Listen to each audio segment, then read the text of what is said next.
नमस्कार दोस्तों। आज जो अपना टॉपिक है वो है लीगल ड्राफ्टिंग। क्योंकि मैंने इससे पहले वीडियो डाला था, बट लोगों ने कहा था, कई सारे व्यूवर्स ने कहा था कि बैकग्राउंड म्यूजिक होने के कारण से ये चीज़ समझ में नहीं आ रही है। तो फिर मैंने सोचा क्यों ना इस टॉपिक को एक बार दोबारा बनाऊं वीडियो, और बिना बैकग्राउंड म्यूजिक के, बिना किसी एडिटिंग के, ताकि आप लोगों को अच्छे से समझ में आ जाए। तो देखिए, लॉ स्टूडेंट हैं या कैसे भी हैं, तो खास तौर पर या अगर आप कॉमन मैन हैं तब भी आपके लिए लीगल ड्राफ्टिंग बहुत यूजेबल चीज़ है। क्योंकि हो सकता है कि अगर आपके पास ये समय ऐसा भी आए कि आपके पास क्या कहते हैं, किसी अपना कोई केस ऐसा फंस जाते हैं, तो आपको केस के लिए जो एडवोकेट हायर करने के लिए आपके पास हो सकता है आर्थिक तंगी आ जाए, तो आप खुद लीगल ड्राफ्टिंग करके और केस को फाइल कर सकते हैं और अपना केस खुद लड़ सकते हैं। बस थोड़ी बहुत आपको लॉ की नॉलेज होनी चाहिए। तो चलिए शुरू करते हैं। देखिए, लीगल ड्राफ्टिंग को बहुत ज़्यादा मैं लंबा नहीं खींचूंगा, मेन चीज़ पे बात करेंगे हम। जब लीगल ड्राफ्टिंग की बात आती है तो सबसे पहले जो आपको ध्यान देने वाली बात होती है, यानी लीगल ड्राफ्टिंग से पहले आपकी जो तैयारी होती है वो ये होती है कि आपके पास में जजमेंट की अच्छी नॉलेज होना चाहिए। आपको उसके साथ में जजमेंट के रेफरेंस देना होता है, इसकी तैयारी आपके पास बेहतर होनी चाहिए, जो आपके केस से, आपके मैटर से काफ़ी रिलेटेड हो और काफ़ी क्लोज होना चाहिए।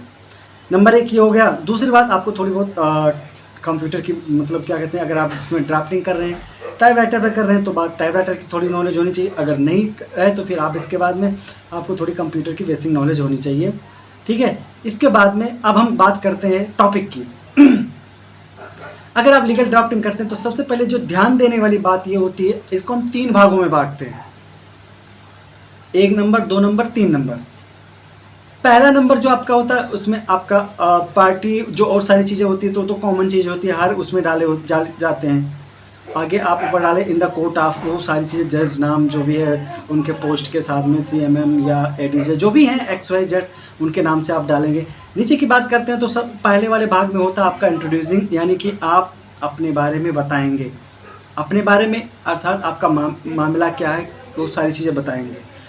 दूसरा जो पॉइंट आता है, यानी 2 नंबर आता है, वो ये होता है आप अपनी प्रॉब्लम बताएंगे, आप उन घटना के बारे में बताएंगे, आप अपनी प्रॉब्लम बताएंगे।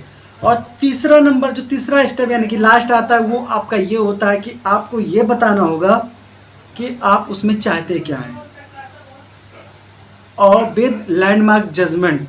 आपको ध्यान रखना होगा, रेफरेंस देना जरूर मत भूलिएगा, ज़रूर देना होगा आपको, लैंडमार्क जजमेंट के साथ में रेफरेंस देना होगा। ये 3 भागों में बांटते हैं लीगल ड्राफ्टिंग। इसके लिए आपके पास लीगल वर्ड के कुछ नॉलेज होने चाहिए, ताकि आप उसमें ड्राफ्टिंग करते समय लीगल वर्ड के यूज़ कर सकें, ना कि कॉमन वर्ड। ठीक है, इन सब चीज़ों को अगर आप ध्यान रखते हैं, इसके लिए लीगल वर्ड के लिए आप लीगल लैंग्वेज की बुकें आती हैं, उसको आप देख सकते हैं, पढ़ सकते हैं। उसमें बहुत सारे आपको लीगल लैंग्वेज मिल जाएंगे। आप गूगल इंटरनेट पे भी सर्च कर सकते हैं लीगल लैंग्वेज, आप उनको यूज कर सकते हैं, उनका मतलब भी पता होना चाहिए। इस तरह से करके आप लीगल ड्राफ्टिंग सीख सकते हैं। दूसरी बात, अगर आप लीगल ड्राफ्टिंग में मास्टर बनना चाहते हैं तो सबसे ध्यान देने वाली बात ये होती है, आपको जजमेंट पढ़ना होता है।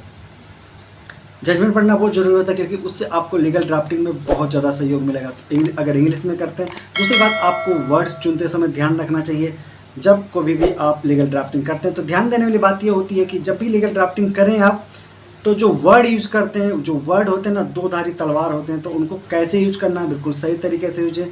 छोटा बनाएं, ज़्यादा लंबा लीगल ड्राफ्टिंग ना करें, बहुत ज़्यादा पेजेस ना भरें, कम बना, यानी जिसको आपने सुना होगा कॉम्पैक्ट कहते हैं, यानी कि बहुत ज़्यादा बड़ा ना होना चाहिए, बहुत ज़्यादा छोटा नहीं होना चाहिए, लेकिन जो भी वर्ड यूज़ करें, कम से कम वर्ड यूज़ करें, ज़्यादा से ज़्यादा बातें कहें उसमें, तो आपकी ड्राफ्टिंग सबसे बढ़िया होगी। क्योंकि अगर छोटी फाइल होगी और सारी चीज़ें होगी, मैटर छोटे होंगे, कोशिश करो कि छोटे में ही बहुत ज़्यादा बातें कहते हैं। जैसे कि मैंने बताया, कॉम्पैक्ट बनाने की कोशिश कीजिए, उससे आपके जो भी केसेस होंगे जज उसको अच्छे से पढ़ेंगे। बहुत ज़्यादा होता है तो फिर आप समझ रहे हैं। तो इन सब चीज़ों को करते हुए आप लीगल ड्राफ्टिंग में सुधार कर सकते हैं। मैं फिर मिलूँगा ऐसे ही रोचक वीडियो के साथ, तब तक के लिए जय हिंद।